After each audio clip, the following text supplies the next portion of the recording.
Hello गाईस, तर कशा आहात तुम्ही? स्वागत आहे तुमचं माझ्या चॅनल टीचर्स ब्रोमध्ये. आज आपण मराठीचं बघणार आहोत बातमी लेखन. आपण पत्रलेखन बघितलं, जाहिरात लेखन बघितलं आणि आज आपण बातमी लेखन बघणार आहोत, रायटिंग स्किल. ठीक आहे, तर सुरू करूया फटाफट. शॉर्टेस्ट रिव्हिजन तुम्हाला देणार आहे मी आज. बघा, बातमी लेखनमध्ये काय असते.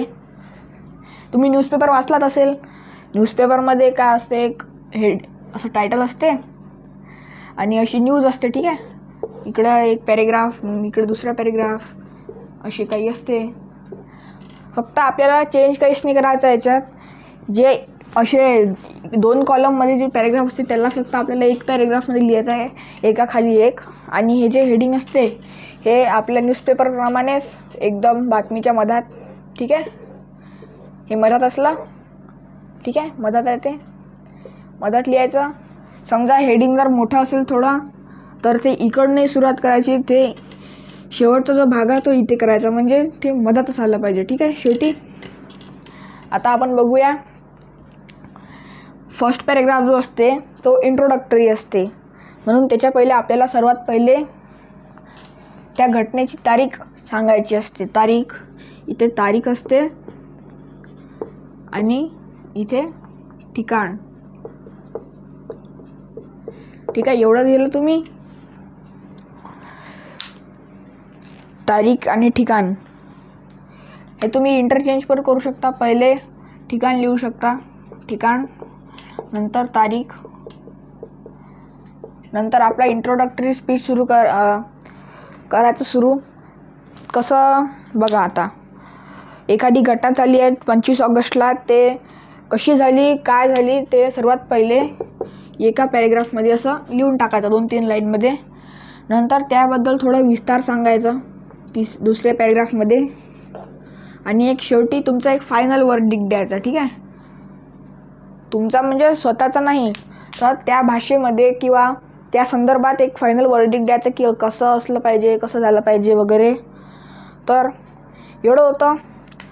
तुम्हाला हे समजलं असेल. काहीच नाही आहे, बस एवढंच आहे. हे चांगलं बघून घ्या एकदा. हा जो पॅरेग्राफ असतो हा इंट्रोडक्टरी असतो, नंतर असतो थोडा शेवटचा, नंतर कॉन्क्लुजन. ठीक आहे, कॉन्क्लुजन. आणखी तुम्हाला आता बघत असेल फक्त हेडिंग नाही द्यायचं. हेडिंगच्या खाली एक दुसरं छोटंसं हेडिंग द्यायचं. हे हेडिंग झालं आपलं. ठीक आहे, याच्या खाली आपल्याला याला अंडरलाईन करायचं. ठीक आहे, स्क्वेअर नाही करायचं, याला असं अंडरलाईन करायचं हेडिंगला. आणि नंतर समजा हे आता एवढे मोठे मोठे अक्षर आहे असे. ठीक आहे, लिहूनच देतो तुमच्यासाठी. ठीक आहे, उष्णतेचा ताप, हेडिंग झालं. आता खाली लिहायचं आमच्या बातमीदाराकडून, किंवा काही लिहू शकता तुम्ही. काही म्हणजे आमच्या वार्ताहराकडून. न्यूज़वाले म्हणतात ना, आमचे रिपोर्टर्स सूत्रों के हिसाब से. हिंदीमध्ये इथे आपण सूत्रों के हिसाब से लिहू शकतो. मराठीत आपण म्हणू आमच्या, थोडा छोटा अक्षरात, आमच्या बातमीदारातून. एवढं लिहिलं, याला एक छोटी अंडरलाईन केली, झालं तुमचा बातमी लेखन. बस. आता हे 5 मार्काचं असते, इथे 2 मार्क, याला अर्धा मार्क असतो, 2-2.5 मार्क इथे झाले.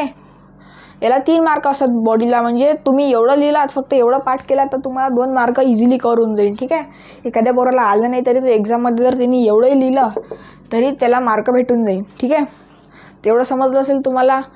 आजसाठी एवढंच. तुम्हाला शॉर्टेस्ट रिव्हिजनमध्ये करून दिलं मी. पुढे एक क्वेश्चन घेऊ याचा. तर आजसाठी एवढंच. बाय.